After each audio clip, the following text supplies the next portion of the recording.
বরগুনায় ঘূর্ণিঝড় রেমাল তাণ্ডব শুরু হয়ে গেছে এবং এই তাণ্ডবের কারণেই কিন্তু ঝড়ো হাওয়া শুরু হয়েছে এবং তার সঙ্গে সঙ্গে বৃষ্টির পরিমাণও কিন্তু বৃদ্ধি পেয়েছে। আমরা সকাল থেকেই কিন্তু দেখেছি যে বরগুনাতে গুঁড়ি গুঁড়ি বৃষ্টি হয়েছে, কিন্তু ঝড়ো হাওয়া ছিল না। কিন্তু এই সন্ধ্যার পরপরই কিন্তু বরগুনাতে ঝড়ো হাওয়া শুরু হয়েছে এবং এর সাথে বৃষ্টির যে পরিমাণ সেটি বৃদ্ধি পেয়েছে।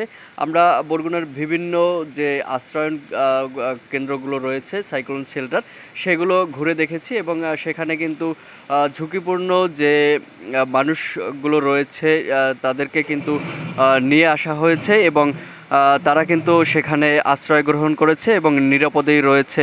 আমরা কথা বলেছি প্রশাসনের সাথে। প্রশাসন থেকে আমরা যতটুকু জেনেছি, বরগুনাতে সদর উপজেলাতে প্রায় 202টি সাইক্লোন শেল্টার প্রস্তুত রাখা হয়েছিল ঘূর্ণিঝড়ের সময়ে যারা বিপদগ্রস্ত হবে তাদেরকে আশ্রয়ে নেয়ার জন্য। এছাড়াও বরগুনাতে মোট কিন্তু 673টি আশ্রয়কেন্দ্র প্রস্তুত রাখা হয়েছিল। বিভিন্ন উপকূলের যারা বাসিন্দা রয়েছে, ঘূর্ণিঝড়ের সময়ে যারা বেশি বিপদগ্রস্ত হয় তাদেরকে দ্রুত সময়ের মধ্যে যাতে আশ্রয় কেন্দ্রে নিয়ে আসতে পারে, এজন্য কিন্তু 673টি আশ্রয় কেন্দ্র প্রস্তুত রাখা হয়েছিল। এছাড়াও এই আশ্রয় কেন্দ্রে যারা থাকবেন তাদের জন্য কিন্তু খাবারের ব্যবস্থা রাখা হয়েছে, শুকনো খাবার। এছাড়াও প্রায় 17 লক্ষ টাকা কিন্তু বরাদ্দ রাখা হয়েছে।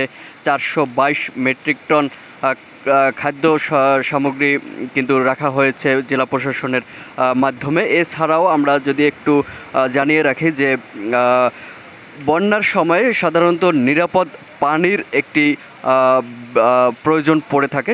সেই ক্ষেত্রে দ্রুত সময়ের মধ্যে নিরাপদ পানি বা বিশুদ্ধ পানি যারা আশ্রয় নেবে তাদেরকে খাওয়ানোর জন্য কিন্তু আসলে প্রায় 1 লক্ষাধিক বিশুদ্ধকরণ ট্যাবলেট কিন্তু মজুত রাখা হয়েছিল, যাতে দ্রুত সময়ের মধ্যে পানি বিশুদ্ধ করতে পারে এবং যারা আশ্রয় গ্রহণ করবে তাদেরকে এই পানি খাওয়াতে পারে। তো আমরা বিকেল নাগাদ থেকে দেখেছি যে বরগুনার যে বিভিন্ন আশ্রয় কেন্দ্রগুলো, সেখানে কিন্তু মানুষ বিভিন্ন এলাকা থেকেই আসতে শুরু করেছে। এর আগে আমরা যেটা দেখেছি, উপজেলা প্রশাসন এবং জেলা প্রশাসনের উদ্যোগে বিভিন্ন জায়গায় কিন্তু মাইকিং করা হয়েছিল এবং মাইকিং করার সাথে সাথে কিন্তু আমরা দেখেছি জেলা প্রশাসন এবং উপজেলা প্রশাসনের যারা কর্মকর্তা রয়েছেন তারাও কিন্তু ঘুরে ঘুরে বিভিন্ন এলাকায় কিন্তু গিয়ে মানুষকে সচেতন করেছেন এবং সেই সাথে কিন্তু তাদেরকে সাইক্লোন শেল্টারে কিন্তু আসার জন্য অনুরোধও জানিয়েছেন।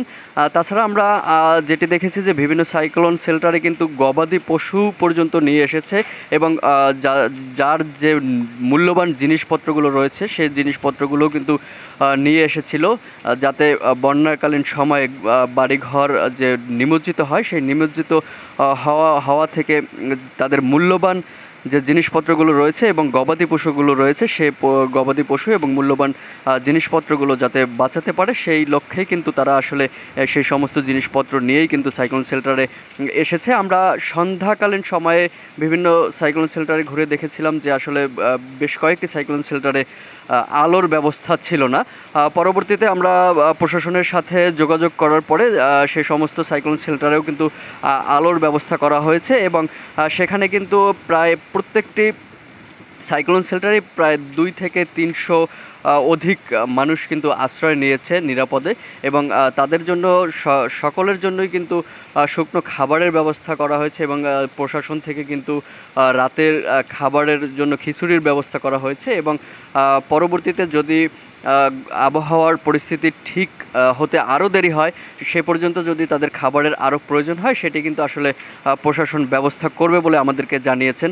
এছাড়াও বরগুনার সবথেকে বড় যে একটি সমস্যা সেটি হচ্ছে বৃষ্টির পরিমাণ বৃদ্ধি পেলে অথবা যখন ঘূর্ণিঝড়ের কোনো সৃষ্টি হয় তখন কিন্তু স্বাভাবিকভাবে নদীর পানি বৃদ্ধি পায় এবং জোয়ারের পানির চাপে বিভিন্ন এলাকার যে বেড়ি বাঁধগুলো রয়েছে সেই বেড়ি বাঁধগুলোর ভেঙে গিয়ে পানি এলাকায় প্রবেশ করে এবং সেই পানি প্রবেশ করার পরে কিন্তু বিভিন্ন এলাকার যে বসতঘরগুলো থাকে সেই বসতঘরগুলো কিন্তু আসলে নিমজ্জিত হয়ে যায় এবং ঘরের মধ্যে মালামাল সহ যা থাকে সেগুলো কিন্তু আসলে নষ্ট হয়ে যায়। তো সেই দিক থেকে আমরা যদি বলি যে আজকের ঘূর্ণিঝড় শুরুর সকাল থেকেই কিন্তু আসলে আমরা খবর পেয়েছি যে বরগুনার প্রায় 5টি বেড়িবাঁধ ভেঙে গিয়ে পানি ঢুকে পড়েছে এবং পানি ঢুকে প্রায় অসংখ্য মানুষের আসলে ঘরবাড়ির যে মালামাল সেগুলো নষ্ট হয়ে গেছে। এবং আমরা পানি উন্নয়ন বোর্ডের যারা কর্মরত আছেন তাদের সাথে কথা বলেছি এবং যেটি জানতে পেরেছি রাত্রিকালীন সময়ে যে জোয়ারের পানি সেটি কিন্তু দিনের বেলার থেকেও আরও বেশি বৃদ্ধি পাবে বলে আমাদেরকে জানিয়েছেন। তো সেই ক্ষেত্রে আসলে একটি আশঙ্কা থেকেই যায় যে এই যে ঘূর্ণিঝড় চলমান যে ঘূর্ণিঝড় এই চলমান ঘূর্ণিঝড়ে বরগুনার যদি তেমন কোনো ক্ষতি নাও হয় তারপরেও কিন্তু জোয়ারের পানির যে চাপ সে পানি প্রবেশ করে কিন্তু ব্যাপক ক্ষয়ক্ষতি হতে পারে এরকম একটি ধারণা করা হচ্ছে। এছাড়া আমরা আরও যে বিষয়গুলো দেখেছি যে রাস্তাঘাট থেকে শুরু করে বিভিন্ন যে সংযোগ নদীপথের যে সংযোগ সড়কগুলো রয়েছে সেগুলো পানিতে কিন্তু তলিয়ে যায়। এই তলিয়ে যাওয়ার ফলে যেটি হয় সেটি হচ্ছে যে যোগাযোগ ব্যবস্থা বিচ্ছিন্ন হয় যখন এই পানিতে নিমজ্জিত অবস্থায় রাস্তাগুলো থাকে তখন কিন্তু আসলে এক জায়গা থেকে আরেক জায়গায় যাওয়া যায় না।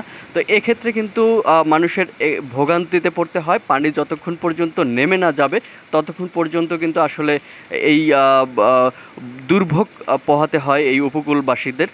আমরা বিগত সময়ের বিষয়ে যদি একটু বলি যে বরগুনাতে যে বিগত সাইক্লোন হয়েছে বা ঘূর্ণিঝড়গুলো হয়েছে তাতে কিন্তু উপকূলের যারা বাসিন্দা তারাই বেশি ক্ষতিগ্রস্ত হয়েছে, কারণ তারাই কিন্তু উপকূলের যে বাসিন্দা ঘূর্ণিঝড়ের আক্রমণে কিন্তু তারাই প্রথম আক্রান্ত হন এবং প্রাণহানির ঘটনাও কিন্তু সেখানেই বেশি ঘটে। তো এই কারণে কিন্তু এবারের ঘূর্ণিঝড়ের শুরু থেকেই জেলা প্রশাসন থেকে কিন্তু ব্যাপক উদ্যোগ গ্রহণ করা হয়েছে। এই উদ্যোগের কারণে কিন্তু তাদেরকে সচেতন করা হয়েছে এবং তাদেরকে সাইক্লোন শেল্টারে নিয়ে আসা হয়েছে। এছাড়াও আমরা যদি বলি যে পাথরঘাটা উপজেলায় সেখানে কিন্তু মাইকিং করা হয়েছে কোস্টগার্ড বন্যা শুরুর প্রায় 2 দিন আগেই এবং নদী এলাকায়ও কিন্তু মাইকিং করেছে যাতে নিরাপদে আশ্রয়ে সবাই চলে আসে। এছাড়া আরও একটি বিষয় জানিয়ে রাখতে চাই সেটি হচ্ছে যে বন্যার সময়ে কিন্তু নদীতে যারা মাছ ধরে জেলে তাদের কিন্তু ট্রলার ডুবির ঘটনা ঘটে থাকে, কিন্তু এবারে আসলে এই ট্রলার ডুবির ঘটনা হয়তো বা ঘটবে না বলেই আমরা জেনেছি।